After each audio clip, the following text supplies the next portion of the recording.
স্বাধীনতার পরবর্তী সময়কালে ভারত ইস্যুতে নতজানু পররাষ্ট্রনীতি গ্রহণ করেন শেখ মুজিবুর রহমান।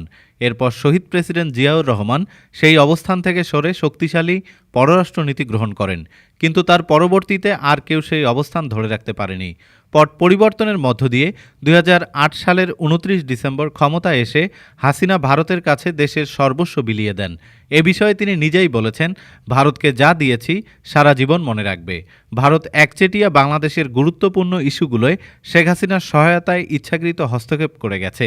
ভারতের সহায়তায় বাংলাদেশের ক্ষমতার মসনদে বসার বিনিময়ে দেশ থেকে লুট করা অর্থের বড় অংশ ভারতের স্বার্থ রক্ষায় ব্যবহার করা হতো। গণ অভ্যুত্থানে হাসিনা সরকারের পতনের পর অন্তর্বর্তীকালীন সরকার হিসেবে ক্ষমতা গ্রহণ করেন নোবেলজয়ী ডক্টর মোহাম্মদ ইউনূস। শপথ গ্রহণের আগেই আন্তর্জাতিক একটি গণমাধ্যমকে দেয়া সাক্ষাৎকারে তার কূটনৈতিক অবস্থান, বিশেষ করে ভারত ইস্যুতে তার অবস্থান পরিষ্কার করেন। সরকার বাংলাদেশ সেনাবাহিনী ও বর্ডার গার্ড বাংলাদেশ দেশের স্বাধীনতা ও সার্বভৌমত্ব রক্ষায় তাদের শক্ত অবস্থানের কথা জানান দেয়।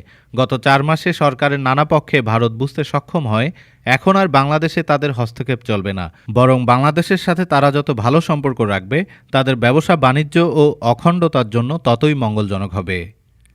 ডেস্ক রিপোর্ট, আজ বার্তা, ঢাকা।